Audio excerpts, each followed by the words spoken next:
hear something crazy? Really crazy? I shouldn't even tell you this. I was gonna murder all of you today. I was gonna murder all of you, and now I'm having the nicest time. Yukari Yakumo, probably the most popular character from Touhou Project. Her intellect is one of the highest in the series, but she's also one of the laziest, and that's understandable because she has one of the most overpowered abilities, not just in Toho, but in all of fiction.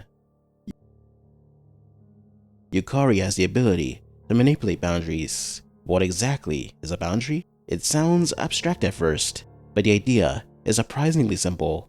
A boundary is the line, limit, or distinction that separates one thing from another. You see, boundaries are everywhere, even without you even thinking about them. A wall is a boundary between two rooms. Your front door is the boundary between the outside and the inside. Traffic paint is the boundary between two sets of traffic. The surface of the water is a boundary between underwater and the air. Gas is the boundary between a solid and a liquid. No, that is wrong.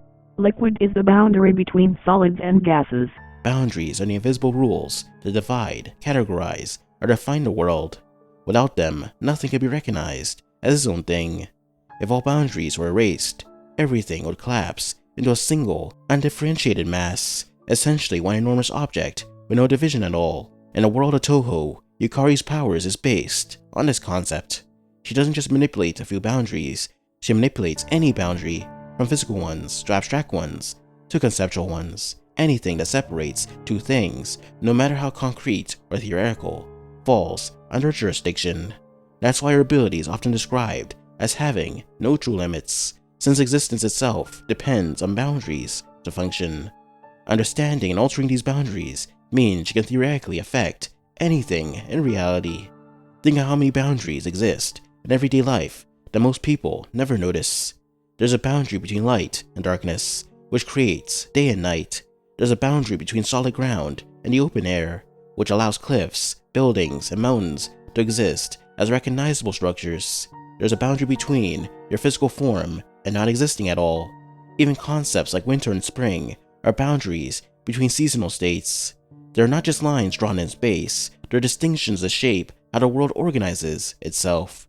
If any of these boundaries vanish, the things they define would also vanish. But without the boundary between the surface of the water and the air, the concept of lakes, oceans, ponds, and puddles wouldn't exist outright. Without the separation between thoughts and the real world, your thoughts would probably be projected outward as if you were speaking out loud. That's why Yukari's ability is considered both a power of creation and destruction. To make a boundary is to create an existence. To erase one is to fundamentally destroy what that boundary allowed to exist. She once adjusted the sky by manipulating the boundary between daylight and moonlight, effectively blending day and night together. Life and death aren't off limits. When Yuko requested it, Yukari weakened the boundary between the living world from the netherworld, making it easier for spirits and even living people to pass between the two realms. She can manipulate the boundary of a wave and a particle, giving her the ability to destroy and reshape atoms.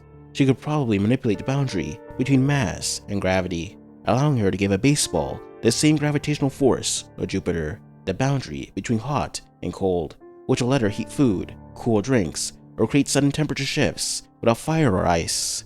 The boundary between quiet and loud, which will allow her to mute sounds, amplify whispers, or silence an entire room. She could modify the boundary between inside and outside, letting objects pass through containers or prevent anything from entering a space. She could manipulate the boundary between inertia and momentum, essentially adjusting how resistant an object is to changes in motion. She could remove the boundary between ski and biddy, allowing to finally be reborn into a world. Conceptual boundaries also fall under her control. Yukari could also manipulate the boundary between probability and impossibility, letting her turn unlikely events into certainties, erase chances altogether. Who knows just how far she could push this ability. One of her biggest accomplishments is the creation of the Great Hakure Barrier, the boundary that isolates Gensokyu from the outside world.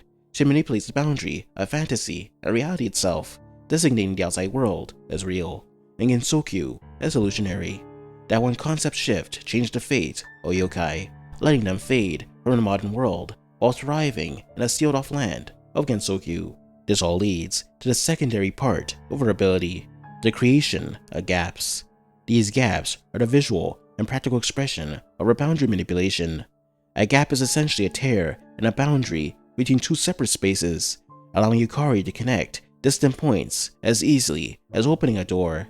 They usually appear in rips lined with disembodied eyes, and she can emerge from them, hiding them, or place them anywhere she wants. When she uses these gaps, she's not teleporting in a traditional sense. She's editing the relationship between two locations by collapsing the boundary between them. Gaps play a role in combat as well. She can open a gap in front of an incoming attack and have it reappear behind the opponent.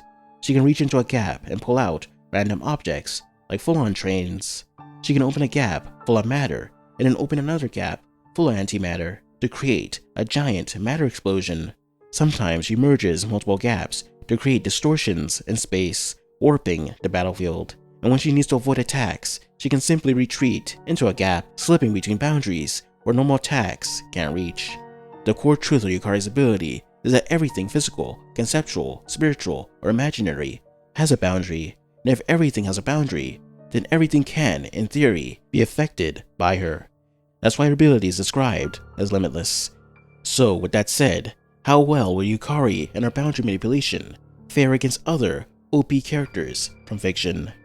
Gojo's infinity works by creating an infinite series of slow distances between him and anything approaching, but infinity is a boundary between touching Gojo and not touching Gojo. Yukari can simply erase or rewrite that boundary, collapsing the infinite distance into zero. Kumagawa's all fiction converts events into never happening, but this relies on the boundary between occurred and did not occur. If Yukari adjusts the boundary to raise the concept of did not occur, she can make all fiction unable to erase anything. 682 survives by adapting to anything that harms it, but adaptation itself is a boundary between a previous state and a new state. Yukari can sever that boundary, leaving it stuck in a pre-adaptation condition. But you know, this is 682, so it would probably just adapt to this anyway. Isekai protagonists rely on systems, mana pools, skill trees, unique skills, and more. These depend entirely on the boundary between the user and the system. Yukari can sever or invert any of these boundaries to remove the separation between mana and the world, so mana disperses. She could also collapse the distinction between unique skill and normal skill, or invert skill conditions so they backfire or don't activate. She could even manipulate the boundary between isekai world logic and real world physics, forcing them to operate under mundane rules where their cheap powers no longer function. Devils exist because there's a boundary between fear and a manifestation of a devil. Yukari can erase that boundary so devils cannot form from concepts. Gilgamesh pulls weapons from a treasury that exists in a special spatial boundary. Yukari can manipulate the boundary between inside the treasury and outside, preventing weapons from emerging or causing them to spill out uncontrollably. The Flash's speed is literally the boundary between time and distance, the ratio that defines motion. Yukari can erase, invert, or distort the boundary so speed no longer exists as a coherent concept. The Omnitrix categorizes and swaps DNA by relying on a boundary that separates one species' biology from another. Yukari can dissolve or alter that line so that the Omnitrix cannot distinguish Ben from an alien, locking him in one state. She can also sever the internal boundary that connects the Omnitrix commands to their execution, causing every transformation to not occur at all. But at the end of the day, you could argue that I'm overhyping Yukari and her abilities. The thing about Touhou Project is that character power levels are incredibly vague and sometimes unreliable, so it's difficult to say if Yukari could actually beat any of these characters I just listed. It sort of depends on your own interpretation.